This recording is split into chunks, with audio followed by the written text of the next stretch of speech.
E voltamos para a instância agora com a repórter Jéssica Cruz, que está ao vivo com a gente. A Jéssica está com os familiares de Genivaldo, que estão muito abalados, desesperados. Hoje, a Maria Fabiana, a viúva do Genivaldo, ela disse que se Genivaldo sofreu tortura e morreu naquele dia 25 de maio de 2022, hoje é ela e os familiares de Genivaldo quem estão sendo torturados.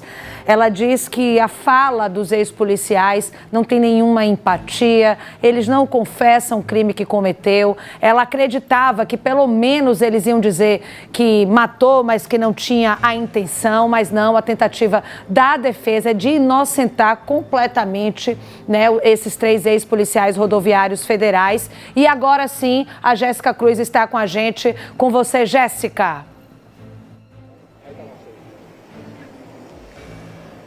Mariana, eu prestei bem atenção aos seus questionamentos antes do intervalo.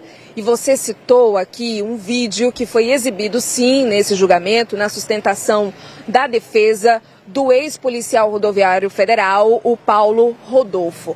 A defesa realmente utilizou um vídeo de simulação de uma bomba de gás lacrimogênio dentro de um veículo, para simular o que aconteceu com o Genivaldo. Foi algo, sim, que chocou a muitos que presenciavam esse julgamento. E eu já vou conversar aqui com a assistente de acusação, a Monalisa Batista, ela que estava também e conferiu esse vídeo. E é até importante que a gente converse com ela agora, porque daqui a pouquinho ela vai precisar se reunir com a acusação. Esse vídeo, ele chocou a todos. Sim, com certeza, mas de forma negativa, né? Porque é inaceitável que a defesa traga um vídeo minimizando o fato, né? Tentando demonstrar o que aconteceu com o Genivaldo, que não tem como.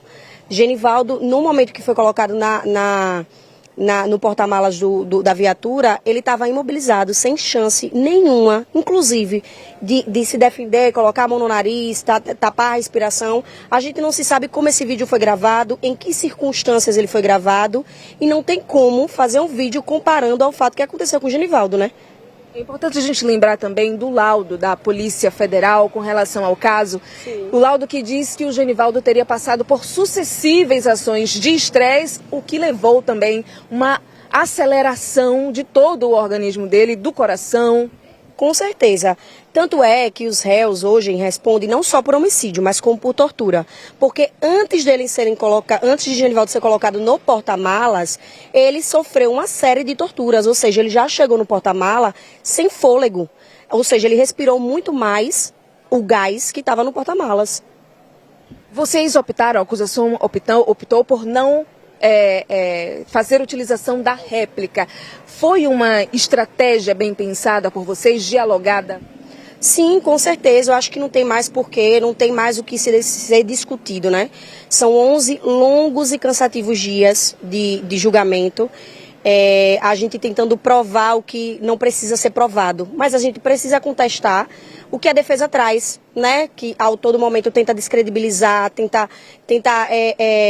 inventar uma doença que Genivaldo não tinha, traz médicos para supor que antes dos fatos Genivaldo já tinha passado por um infarto, tentam justificar de toda forma que ele não morreu, pelo que já foi provado documentalmente, pela perícia, que foi pela asfixia, foi pelo gás.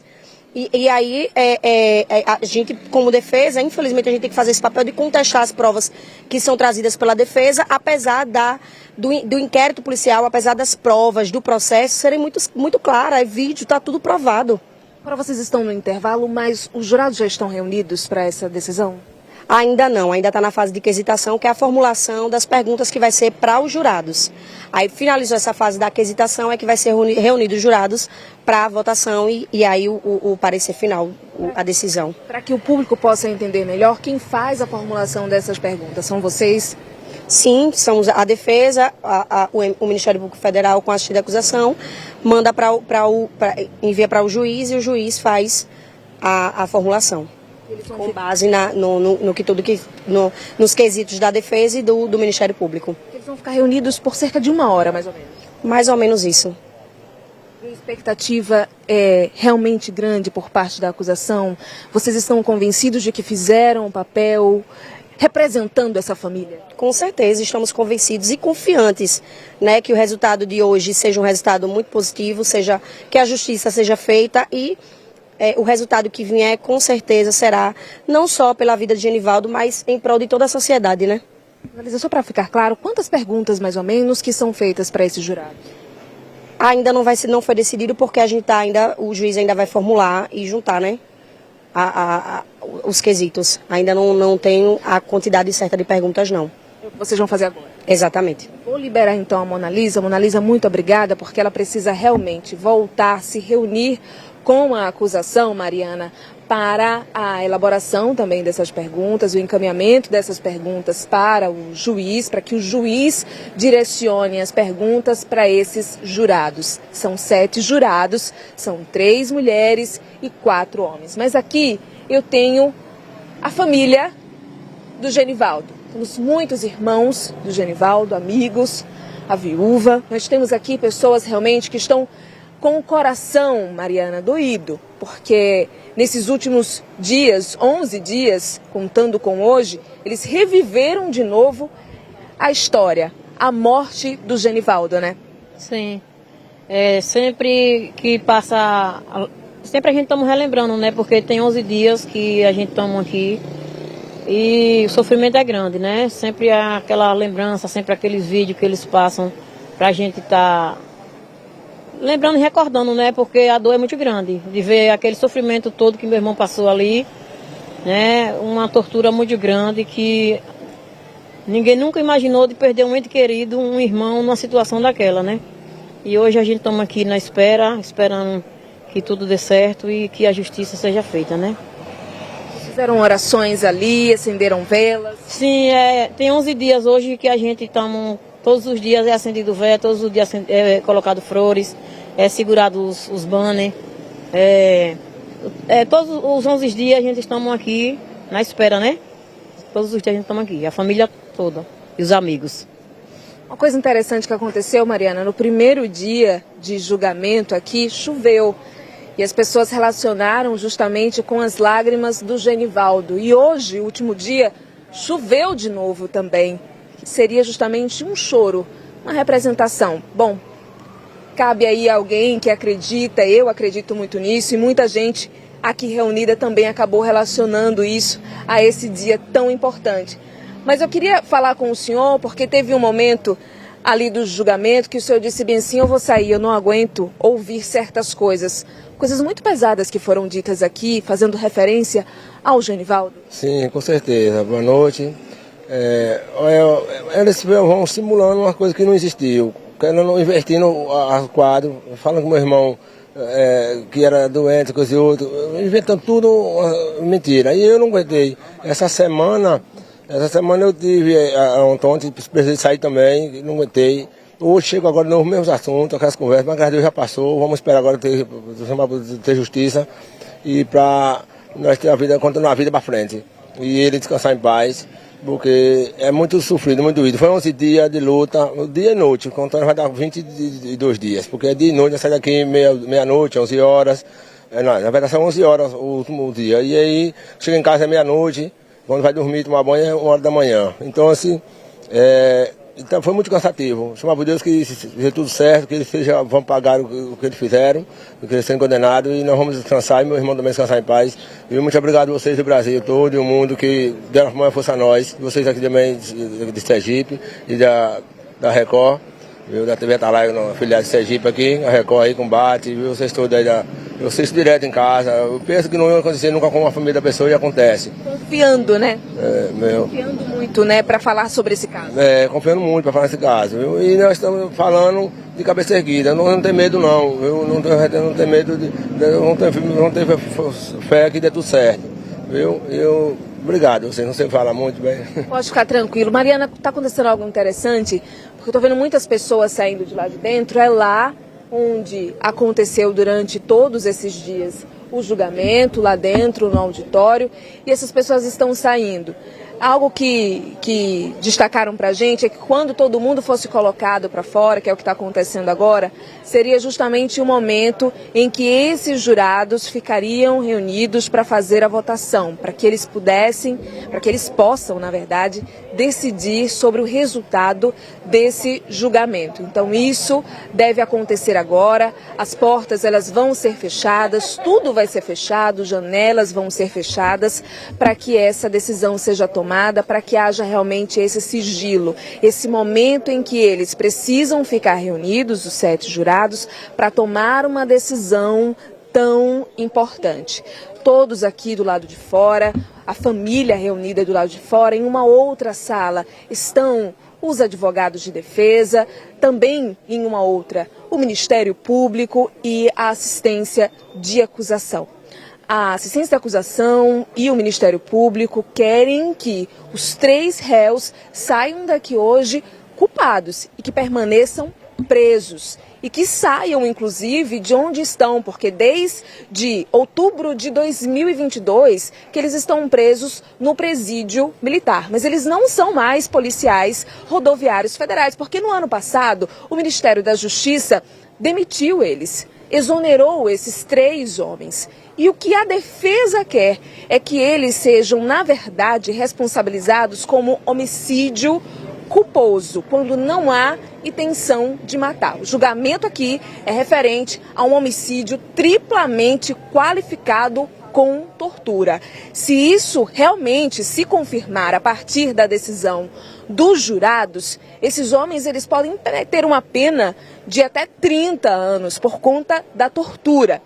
Mas a defesa também já explicou que se isso acontecer, vão recorrer, vão pedir a manutenção dessa prisão no presídio militar, mas eles dizem que estão confiantes e que vão conseguir reverter essa situação para que o homicídio seja qualificado, na verdade, configurado como culposo e não qualificado. E a família segue aqui, atenta, desde o início, como eu falei, conversar aqui com a viúva do Genivaldo, porque nessa história também tem uma criança, hoje, com 9 anos, que está sem pai, né?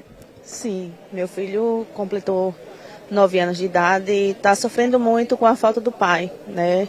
E eu estou aqui também esses 11 dias buscando e aguardando a resposta para quando eu chegar em casa dar para ele, né? Falar para ele que os responsáveis pela morte do pai dele estão sendo punidos e vão pagar pelo que fizeram. Né? Não só a gente precisa de resposta, mas como o mundo. A gente quer que isso acabe, porque é cansativo, é doloroso. Esses 11 dias têm sido muito difíceis, porque a gente vem revivendo, vendo aquelas cenas. Às vezes o que falam, que a defesa deles falam, não incomoda tanto quanto a exposição dos vídeos, das fotos, é o que realmente nos machuca, porque a gente conhece a verdade dos fatos e não há do que se dizer, né? Eu quero que saia a pena, que eles paguem o que eles fizeram, e eu ter a resposta para dar meu filho e o mundo também que está aguardando essa resposta. A gente lembra que o Genivaldo era um homem negro de 38 anos que também tinha uma condição, ele sofria de esquizofrenia. Ele fazia tratamento, estava com medicamentos, inclusive no dia, ele chegou a apresentar esses medicamentos na hora dessa abordagem, não foi isso? Sim, o tratamento da doença dele era uma coisa que ele tinha em regra. Né, ele já andava com a medicação, isso era uma coisa do cotidiano dele, porque ele falava assim que podia precisar e já estava com a medicação ali para não ter nenhum tipo de problema. No momento para ele foi até uma espécie de prova, olha, eu estou aqui, isso aqui é minha medicação. Exatamente, né? Eu sei que aquilo ali poderia ter sido diferente se eles tivessem feito o trabalho dele da maneira que tinha que ser, que era preservar a vida e proteger. Mas naquele momento eles fizeram o contrário e acabou tirando a vida do meu marido. E a gente está aí, né? Meu filho sem o pai, eu sem o marido, os irmãos sem o irmão, e tentando seguir a vida, mas querendo essa resposta. E estamos aqui aguardando, né? Sair mais tarde aí esse resultado e que seja positivo e para que a alma dele possa descansar, que acredito que nem a gente descansou e nem ele também, né? Essa questão da chuva até eu falei que realmente eu cheguei a comentar que estava chovendo e hoje está chovendo novamente, né? Está muito emocionada.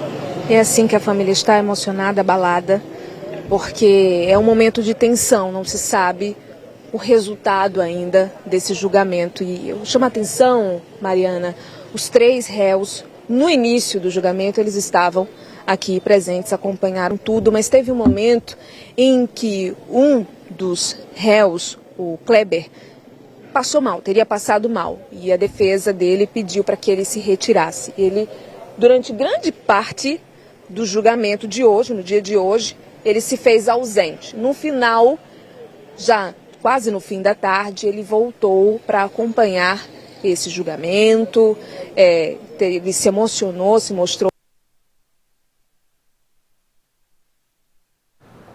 Tivemos um problema de oscilação de sinal com a repórter Jéssica Cruz. Eu preciso trazer para vocês aqui que a nossa equipe de reportagem está lá no Fórum Distância desde as primeiras horas do dia. E aqui eu quero parabenizar o nosso repórter cinematográfico, o Hudson Vicente, a produtora Rebeca Teixeira, a nossa repórter Jéssica Cruz, que vocês tanto conhecem, que estão desde cedo lá em Estância, incessantemente acompanhando este julgamento. Os depoimentos até agora têm sido muito fortes. E o que nos chama a atenção é que, no primeiro momento, nós falávamos muito de que a tentativa da defesa seria justamente de tirar essa culpabilidade de homicídio doloso quando há intenção de matar para homicídio culposo quando não há intenção de matar. Mas, definitivamente, essa não é a tentativa da defesa dos ex-policiais rodoviários federais. Eles querem, de fato, a inocência de todos. Em depoimento, um utilizou uma Bíblia, o outro passou mal, em determinado momento precisou sair. Só o William de Barros Noia mesmo que falou de cabeça levantada o tempo todo. A Maria Fabiana fez um depoimento forte nas primeiras horas da manhã de hoje com a repórter Jéssica Cruz. Agora sim, vamos ao vivo com a Vitória Costa. Mais cedo, a viúva de Genivaldo, Maria Fabiana, acompanhada da advogada Fernanda Soares, falou sobre o andamento do julgamento nesta reta final. A Maria Fabiana falou da falta de empatia dos réus com a família de Genivaldo, enfatizando que eles não assumiram a responsabilidade pelos atos cometidos. Boa noite, Vitória Costa.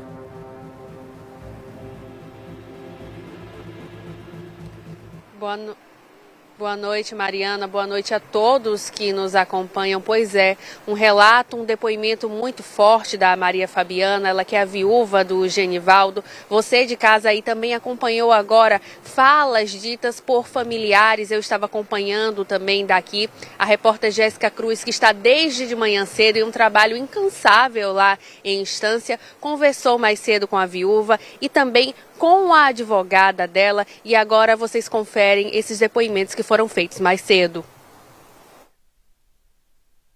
O sofrimento é muito grande que a gente vem passando diante desses 2 anos e 6 meses, é torturante, e essa semana tem sido muito, muito pior, né? Porque a gente está revivendo aquela cena a todo momento, revendo a todo segundo, a todo instante, e que nos machuca tanto.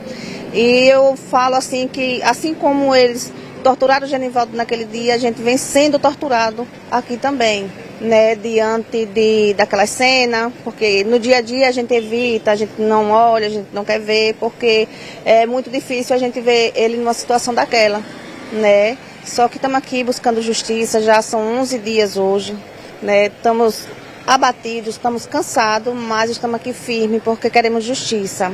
E essa disponibilidade de falar é porque não é só nós que somos da família que está em busca de justiça, mas como Sergipe e o mundo quer resposta, o mundo está esperando ver o desfecho desse caso. E a gente espera realmente que a justiça seja feita para que outras famílias não venham passar o sofrimento que a gente está passando, que é muito grande a todo instante. A falta dele nas nossas vidas, no dia a dia, o cotidiano, né? Principalmente para nosso filho, que sente muito, porque eles dois eram muito apegados, um bom pai. A criança está com quantos anos? Está com 9 anos. Está com 9 anos e a cópia dele, e sente muita falta, sente muita falta. Eu faço até o impossível. Né? O impossível a gente espera, mas o impossível eu estou fazendo para tentar amenizar um pouco da falta do pai na vida dele. Diante do que você já ouviu aqui, do que a acusação disse com relação aos laudos, a forma que foi feita a abordagem, para vocês da família, não restam dúvidas com relação à responsabilização dos fatos? É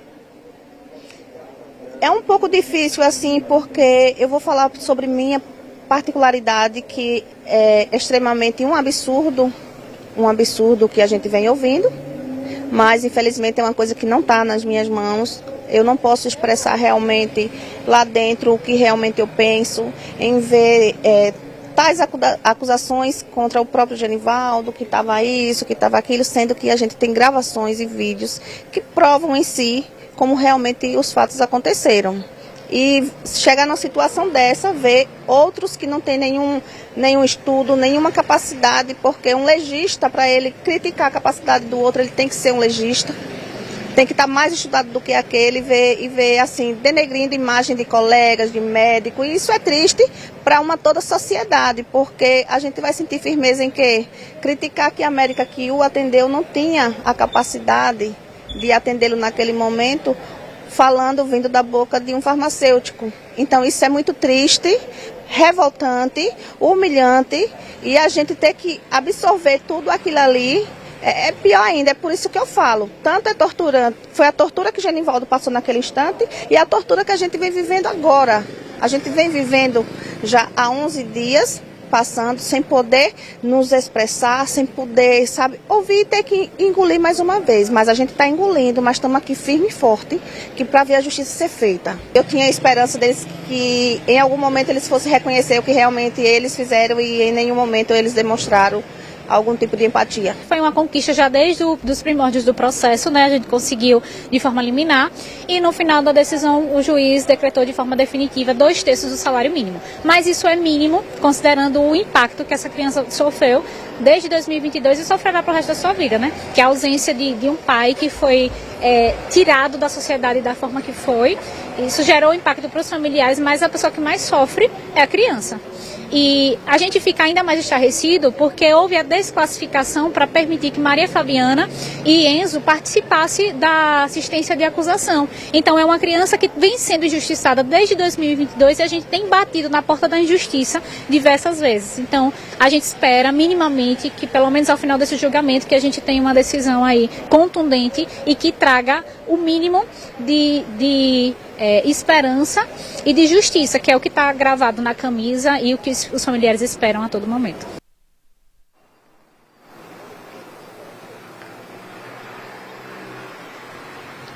Pois é, ouvimos agora a advogada Fernanda Soares, ela que é advogada da viúva Maria Fabiana, e um pouco antes também essa entrevista muito forte, como eu disse, muito emocionante da Maria Fabiana, inclusive que faz até uma analogia, né, à tortura vivida pelo Genivaldo com a tortura na qual a família passa agora. E lembrando que essas entrevistas foram feitas mais cedo, mas você de casa pode continuar acompanhando aqui durante a nossa programação toda a repercussão desse último dia de julgamento. Mariana? Agradeço, viu, Vitória, pelas informações. Esse é um momento de extrema tensão. Neste exato momento, no fórum de instância, portas fechadas. Imprensa foi retirada, todas as pessoas foram retiradas. Só quem está neste momento lá no fórum, a portas fechadas. Ministério Público, defesa, acusação e o juiz, eles estão definindo neste momento quais serão as perguntas feitas para os 7 jurados. Lembrando para vocês que eles podem escolher, eles podem optar pela absolvição de um ex-policial e não do outro.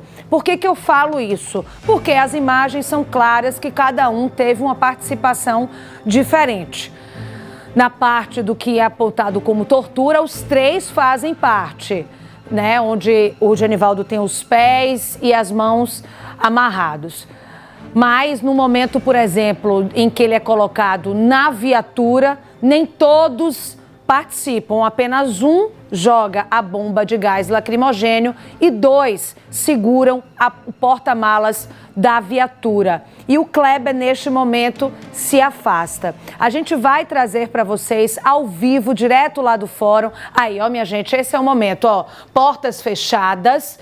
A segurança reforçada desde os primeiros dias, desde o dia 26 de novembro, quando começou esse julgamento, o policiamento extremamente reforçado no Fórum de Instância. Isso porque é o julgamento considerado um dos maiores do estado de Sergipe e também do nosso Brasil. 11º dia de julgamento e a qualquer momento nós podemos ter um resultado. Eu vou com o nosso compromisso comercial com vocês aqui que estão acompanhando a gente, é o nosso compromisso comercial.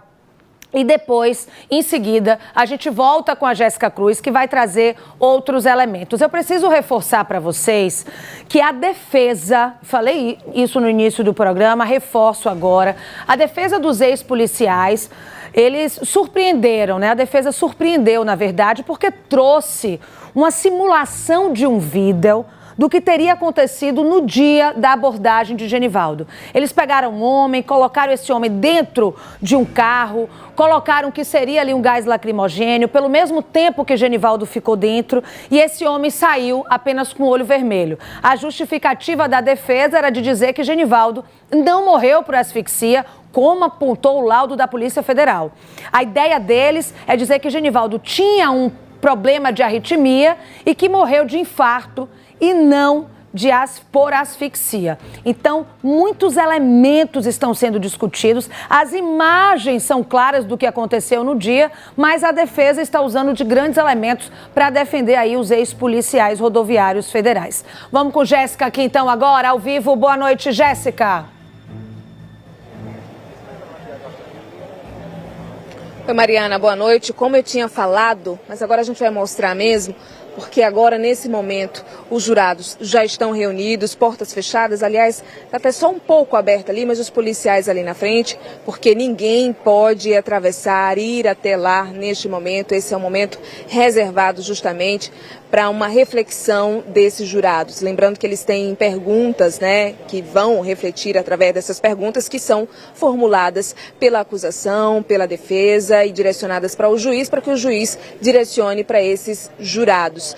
Mariana, a expectativa nossa era de que por volta das 7 da noite a gente já tivesse uma resposta, mas diante ainda desse encaminhar todo de perguntas que precisam ser direcionadas para os jurados e eles responderem essas perguntas, já vai se estender um pouquinho mais essa expectativa de hora aí, viu? Eu já digo que eu acho que vamos aguardar aqui pelo menos até as 9 da noite para ter realmente o desfecho desse caso, desse julgamento. Mas daqui a pouquinho eu volto com mais atualizações. O caso Genivaldo repercute em todo o mundo. A expectativa é grande pelo resultado. Qual o destino desses ex-policiais rodoviários federais? Todos aguardando o resultado do júri. A Rafaela Teles, que é responsável pelo portal A8SE, está direto da redação, vai trazer para a gente essa movimentação na internet. Como é que está a expectativa, Rafaela? Boa noite. Oi, Mariana, boa noite a todos que acompanham o Cidade Alerta. Essa expectativa para esse caso é grande nas redes sociais, né, por parte de todos os sergipanos, por todas as pessoas que acompanharam desde o início, né, todos os desdobramentos do caso Genivaldo, esperam esse resultado que deve sair ainda hoje. São muitos os comentários de pessoas que apoiam, né, que inocentam os agentes, né, os ex-agentes da Polícia Rodoviária Federal, assim como existem pessoas que acreditam que a ação deles é compatível com o protocolo da Polícia Rodoviária Federal. Mas um dos comentários que chamou bastante atenção, Mariana, foi um que comparou a morte de Genivaldo com a morte de George Floyd, né? Um homem negro que morreu nos Estados Unidos 2 anos antes da morte de Genivaldo, né? Claro que são casos diferentes, em circunstâncias diferentes, mas o que chama atenção, né, a semelhança, porque eram 2 homens negros que morreram durante uma ação policial, né? No YouTube, né, entre os nossos telespectadores, essa expectativa também é grande, principalmente porque desde o primeiro dia trouxemos aqui no Cidade Alerta todos os desdobramentos desse caso, mas eu sigo aqui, Mariana, na redação, assim como todos, esperando esse resultado. Reforço o seu comentário, viu, Rafaela? Eu já havia até dito aqui, porque as coincidências são imensas. Foi no mesmo dia, tá? O George Floyd morreu exatamente no dia 25 de maio de 2020. Genivaldo morreu no dia 25 de maio de 2022, durante uma abordagem policial, e também morreu por asfixia. Obrigada, Rafaela, pelas informações.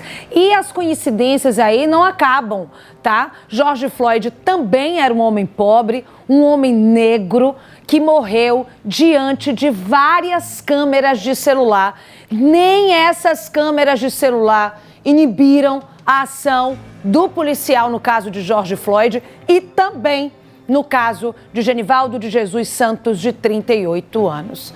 Minha gente, minha diretora, vamos relembrar mais ou menos o que aconteceu no dia, a participação de cada um?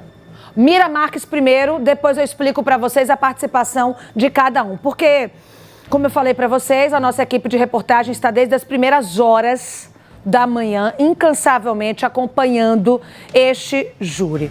A irmã de Genivaldo trouxe um relato impactante, ela se emocionou muito e quem assistiu também não conseguiu ali conter a emoção, né? Mira Marques, boa noite. Olá, Mariana, boa noite para você, boa noite a todos que acompanham Cidade Alerta Sergipe. De fato, um relato muito comovente. Toda a família está na expectativa da conclusão, da virada de página nesse capítulo da vida da família de Genivaldo. Afinal, hoje tudo pode acabar e assim a gente espera. É um momento de pedir justiça, mas também um momento muito sensível de relembrar e reviver todo o luto dessa família de Genivaldo. Mais cedo, a nossa colega Jéssica Cruz está lá em instância, desde cedo, acompanhando esse júri, conversou com os familiares e trouxe para a gente um depoimento muito forte da irmã e do cunhado de Genivaldo. Vamos acompanhar. A expectativa gera muito sofrimento, porque hoje se completa 11 dias, né? E finalmente hoje é o último dia. E aí a gente estamos na espera, na expectativa, né, de que a justiça seja feita, né? Então é muito triste reviver tudo, né? Que a gente, há 2 anos e meio atrás, a gente nunca tivemos um descanso na vida, na nossa mente, né? E nunca vamos ter. E depois que aconteceu esse fato do meu irmão, a gente não tem mais vida, a gente não tem alegria, a gente tenta viver por viver, né? Porque é muito doído a gente ter a pessoa da família morta numa situação daquela. Muito triste, muito cruel o que fizeram com meu irmão. É muito doído. De perder uma pessoa da família querida que nem ele é, nem ele sempre foi. Prestativo com todos nós, com todas as pessoas, com todos os populares. Ele sempre, toda a vida, foi prestativo. Pessoa educada, pessoa humana, humilde. Então, aquelas pessoas mal, cruel, que tiraram a vida do meu irmão numa forma daquela, a gente pedimos que a justiça seja feita, porque a dor vai ser pro resto das nossas vidas, né? Eles não mataram só o meu irmão, mataram a família inteira. Então, a gente está aí pedindo a Deus que a justiça seja feita, né? Hoje, pela manhã, o Ministério Público já falou a manhã inteira, né? Então, as palavras muito bonitas, né? Então, a gente está esperando que tudo dê certo, né? Tudo dê certo. Nessa fala do Ministério Público foi sustentado que essa abordagem, ela também foi feita com base na cor da pele do Genivaldo, nas vestimentas do Genivaldo, de uma forma talvez preconceituosa. Vocês acreditam nisso também? Sim, é o que mais mexe com nós, né? Porque nós somos humildes, nós somos uma pessoa humilde, mas nenhuma pessoa humilde merece morrer de maneira nenhuma, né? De forma nenhuma. E ser excluído, tirado a vida de uma maneira daquela, sem a pessoa merecer, sem a pessoa fazer mal a ninguém, porque ele não fazia mal a pessoa nenhuma, ele só fazia o bem. Então o Ministério Público sempre falou bastante sobre, pela pobreza, né, pela fraqueza, e eles são acha porque a gente somos humildes, somos fracos, a gente tem que morrer da pior forma, né? Então, aí o Ministério Público falou umas palavras muito bonitas que a gente fortalece a gente, né? E que a gente fica muito confiável, né? E acreditando na justiça, né? Acreditando bastante na justiça, que a morte do meu irmão não vai ficar impune. Que Deus contorne a alma dele e que prenda esses assassinos. Que prenda, que a justiça faça valer no nosso Brasil. Tem que estar exemplo. Ele não poderia ter feito isso. Rapaz doente, mostrou-se comprimido, a população gritando, ele é doente, ele tem problema. Mostrou receita, mostrou-se comprimido. E mesmo assim eles bularam. Ele, se não for o primeiro caso no Baúba, ele já estava acostumado a fazer isso com a população. Eu de mim mesmo sabia que uma hora ia acontecer uma tragédia, porque ele estava solto. Eles três queriam ser autoridade. A autoridade maior é Deus, mas ele estava solto, não tinha comando. Ele estava fazendo o que eles queriam e chegou nessa tragédia. Isso já era uma tragédia que já estava anunciada já, pelo jeito que eles vinham trabalhando. Trabalhando não, vinha massacrando o povo do Imbaúba. O povo do Imbaúba vinha sofrendo, com medo desses três monstros.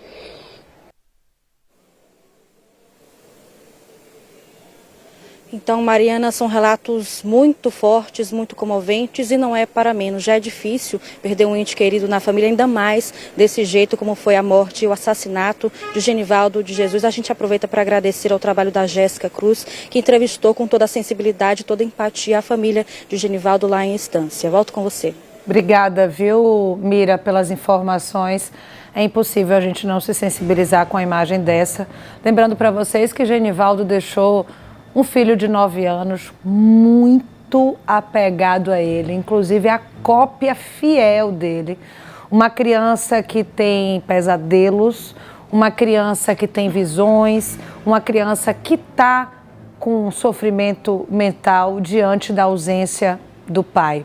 Deixa eu só trazer para vocês, para relembrar, a participação de cada ex-policial rodoviário neste dia 25 de maio de 2022, no dia da abordagem. Quem chega primeiro é o William de Barros Noia na moto, tá, gente? Em seguida chega o Kleber Nascimento na viatura. O Kleber Nascimento coloca o espelho de pimenta contra o Genivaldo por 5 vezes, mesmo ele sem apresentar ali nenhuma resistência. Lembrando para vocês, ele demorou de atender ao comando, mas ele não se negou. O Genivaldo não saiu correndo, o Genivaldo não fez menção de pegar nada no corpo dele. Eu quero relembrar isso para vocês, porque é possível que cada um tenha uma condenação diferente ou que um seja inocentado e o outro não.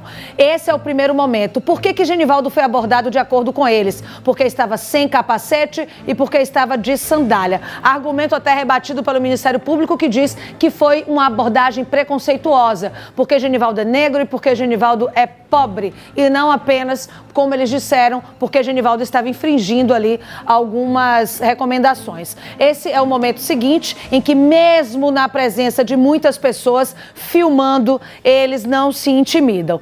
Amarram as pernas, repare que o Kleber pisa ali na perna do Genivaldo e o Paulo Rodolfo e o William de Barros Noia, eles amarram os pés e os braços e as pernas do Genivaldo. E esse é um momento crucial, é o momento em que o Paulo Rodolfo, que confessou durante o depoimento que jogou a bomba de gás lacrimogênio com o Genivaldo vivo e já dizendo que estava passando mal. O Kleber Nascimento é o único que não participa desse momento. Ele está um pouco mais afastado aqui da viatura, ao fundo da sua tela. Quem participa nesse momento é o William de Barros Noia e o Paulo Rodolfo. Agora sim, minha gente, dada essa explicação da participação de cada um, a prioridade é sua. Jéssica Cruz, direto do Fórum, ministro Heitor de Souza, em instância.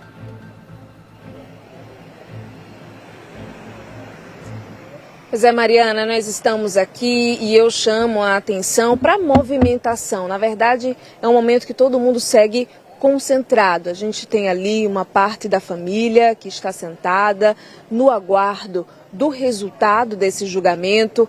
Vou chamar a atenção aqui também, pedir para o Hudson mostrar um pouco aqui da movimentação dentro do fórum. As janelas estão fechadas, portas fechadas, os jurados estão reunidos, mas a gente tem uma movimentação também lá dentro.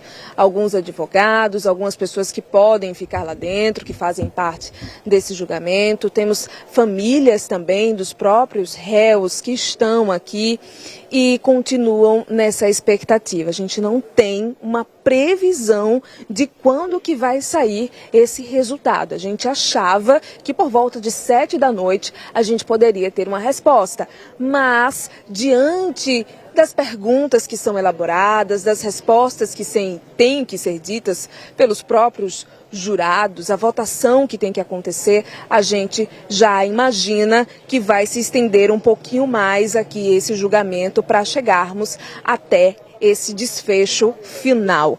Mariana, eu estava acompanhando você detalhando a participação de cada um deles, segundo a polícia, segundo o que temos de prova também, que foi apresentadas pela polícia. E o que chama a atenção é o papel da defesa, porque desde o início aqui, a defesa, cada réu tem uma defesa diferente, tá? E eles fizeram questão de detalhar a participação desses homens. O William, por exemplo, ele teria feito a abordagem inicial. E segundo a defesa do William de Barros Noia, ele em nenhum momento teria se utilizado de agressão ou de abuso de autoridade para com a vítima. O Kleber, por exemplo, ele chegou a confessar aqui no depoimento dado ontem que sim, ele utilizou o spray de pimenta muito próximo do rosto do Genivaldo de Jesus Santos e por 5 vezes. Isso é muito importante, mas ele diz que mesmo assim, nesse relato que ele disse, que ele fez aqui ontem, ele disse que mesmo assim fez isso dentro do que estava estabelecido nas normas de abordagem da Polícia Rodoviária Federal. E o Paulo Rodolfo, segundo o que a gente está também acompanhando aqui, ele seria aquele que teria jogado a bomba de gás lacrimogênio dentro do porta-malas com o Genivaldo de Jesus Santos dentro. E aí é o ponto crucial, porque realmente esse é o ponto em que a acusação coloca como de maior tortura. E o que chama atenção também é que as defesas dos outros réus, do Kleber e do William, praticamente joga a maior parte da responsabilidade para o Paulo Rodolfo. Então isso realmente também pode ser levado em consideração e gerar uma mudança aí nas penas com relação a cada réu pelo grau de participação deles na morte do Genivaldo de Jesus Santos. É por isso que a gente realmente não sabe o que é que vai acontecer. Se os jurados vão decidir que eles são sim responsáveis pelo homicídio, mas um homicídio culposo ou um homicídio qualificado com a tortura. E aí, esse é o desejo da acusação. Por enquanto, a gente segue acompanhando, todos aqui atentos, temos a imprensa aqui presente, nós temos a presença dos familiares, a polícia que está também, agora chegou um reforço da Polícia Militar, mas temos também a Polícia Judiciária, nós temos aqui realmente uma equipe toda comprometida com esse desfecho final, porque é um momento de tensão, a gente não pode deixar de falar sobre isso, um momento de tensão, porque ninguém sabe o que é que vai acontecer, as expectativas estão a 1000 e a gente segue acompanhando atentamente. Vamos caminhar um pouquinho mais aqui, pedir para o Hudson se direcionar aqui para o lado esquerdo aqui do fórum, na verdade meu lado direito, porque a família ela volta a se reunir, a gente não pode sair, porque quem sai aqui do fórum não pode entrar de volta. Os agentes de segurança aqui só liberaram a família para ficar aqui do lado de fora, para fazer orações. Eles acenderam aqui velas. Alguns familiares estão chorando. A gente vê aqui o choro de uma irmã do Genivaldo. Essa é a Laura. Laura está muito revoltada, chorando muito. Mais cedo ela conversou com a gente, eles acenderam velas, se reuniram ali e agora ela está abalada, porque esse é um momento realmente que deixa os nervos à flor da pele, né, Mariana? A espera também é cruel. Aliás, 11 dias já que todos estão aqui acompanhando até o fim da noite, até 11 da noite, meia-noite. E mais uma vez a espera fazendo também o sofrimento vir à tona.